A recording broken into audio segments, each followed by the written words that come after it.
Halo semuanya, kami dari kelompok 2, tugas besar rekayasa sungai rawa dan muara. Pada kali ini kami akan mempresentasikan hasil dari pemodelan banjir Sungai Tondano yang berada di Sindulang 1, Tuminting, Kota Manado, Sulawesi Utara. Setelah itu kita masuk pada situs InaGeoPortal untuk mendownload data elevasinya. Kita klik Dem Nasional, lalu kita klik pada pojok kanan, download, pilih Demnas, maka kita bakal masuk ke dalam peta wilayah. Kita pilih pada wilayah Manado untuk mendownload data elevasinya di daerah Manado. Baiklah, setelah kita mendownload data elevasi kontur dari Demnas, kita masuk ke yang namanya aplikasi Global Mapper. Nah, di sini langsung saja kita drag file dari Demnas, kita yes to all, lalu kita pilih projection-nya, kita pilih yang namanya UTM. Nah, setelah itu kita pilih yang namanya zonanya itu berada pada -51. Nah, setelah itu kita oke saja. Setelah di oke, kita ke bagian open, terus export. Kita pilih di sini export elevation grid format. Lalu formatnya itu kita pilih geotiff, lalu kita pilih oke saja. Nah, selanjutnya di geotiff export efficient ini kita okekan saja. Lalu kita buat nama file si global mapper-nya nih. Kita buat Sungai Tondano 1. Kita pilih lokasinya di mana yang kita inginkan, lalu kita save. Oke, setelah masuk Google, kita masuk Hekras, New Project, kita masukkan judul. Ini karena untuk video, kita video 1. Klik oke, jangan lupa untuk di option unit sistemnya kita pilih menjadi sistem internasional metric system. Habis itu kita langsung ke RAS Mapper, project, set project, pilih file yang tadi sudah kita download dari DEM tadi. Mana ya? Ini ya, Sungai Tondano, di open, format filenya PRJ, kita apply, oke, project. Itu rasterize ini yang kita dapat setelah dari Google Mapper itu. Di mana tadi ya, ini oke. Data dari Google Mapper masuk, keluar seperti ini. Kita masuk ke Add Web Imaginary untuk melihat biar mempermudah kita akan memasukkan datanya nanti, geometrinya.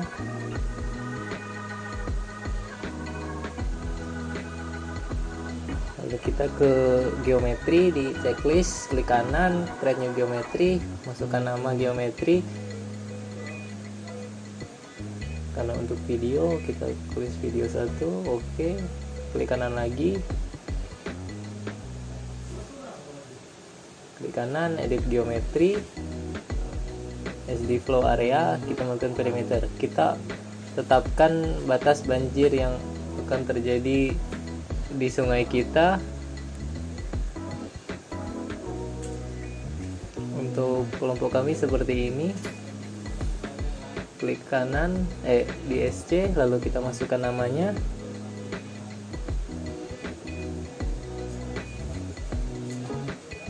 Oke, lalu ini kita spacing point-nya 10. Maning adalah yang dari sungai kami ada di 0,03 karena cukup halus sungainya.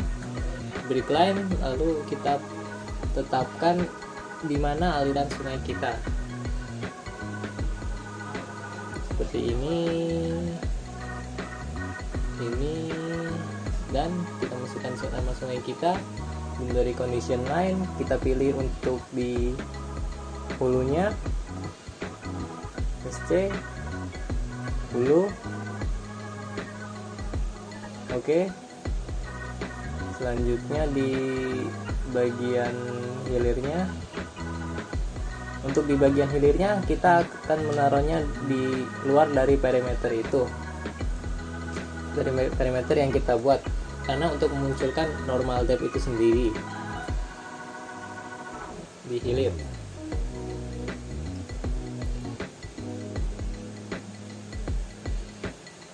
Lalu kita save. Lalu kita running dulu, kita coba running, generate compilation point. Kita lihat apakah ada error yang terjadi di parameter kita. Tidak ada error yang terjadi.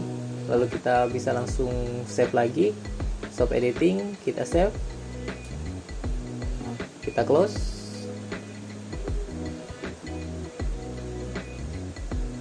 Lalu kita masuk ke geometri data, masukkan file yang tadi kita sudah buat yang namanya video 1, kita oke. Nah, muncul geometri di video 1 namanya. Lalu kita masuk ke unsteady flow data. Untuk di hulu sendiri tadi kan, di hilir tadi kan yang di luar dari perimeter kita masukkan normal depth di 0,002, masuk di hulu. Di logarithm kita tentukan tanggal kita oke. Waktunya kita pakai yang use simulation time yang paling atas itu, waktunya 24 jam. Kita masukkan data kita bisa didapat dari data debit ataupun data curah hujan.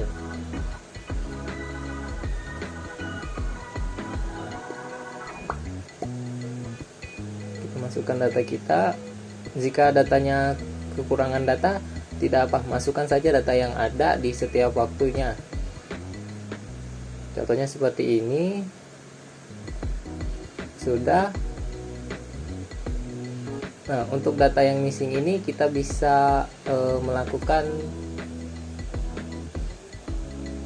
kita bisa mengisi datanya dengan secara otomatis di interpolasi missing value.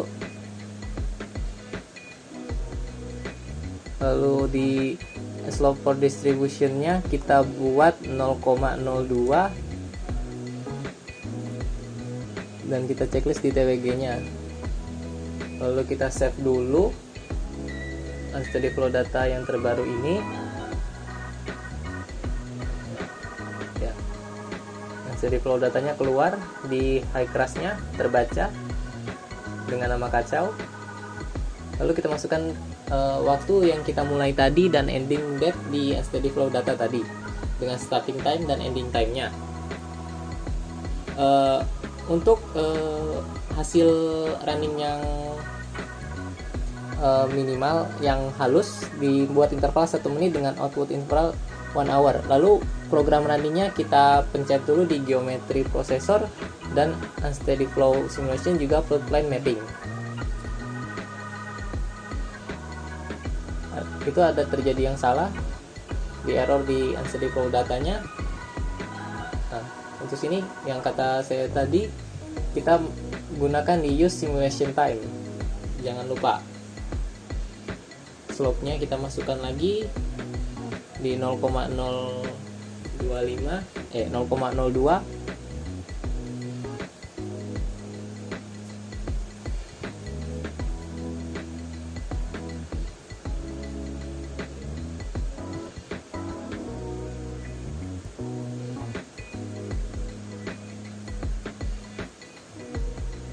Kita oke, kita save, lalu kita compute. Jika masih terjadi error,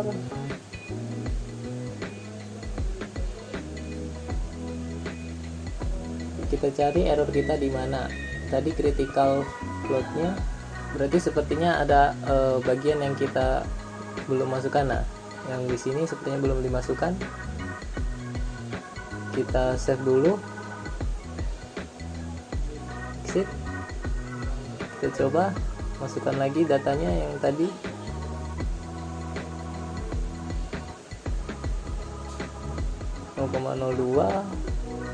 Oke.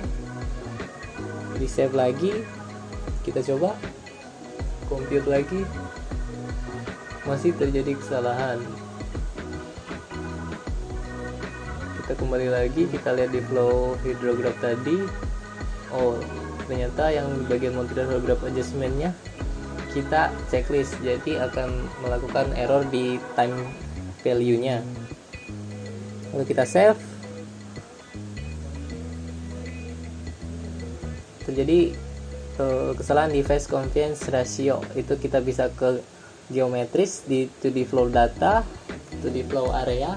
Kita masuk ke perimeter.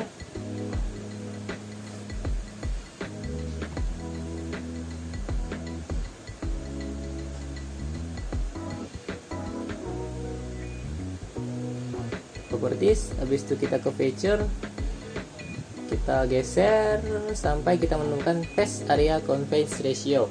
Tadi di 0,001 adalah batasnya, kita masukkan saja di 0,001 sebagai contoh. Lalu kita exit, kita running kembali, dan apakah ada error? Tidak ada error.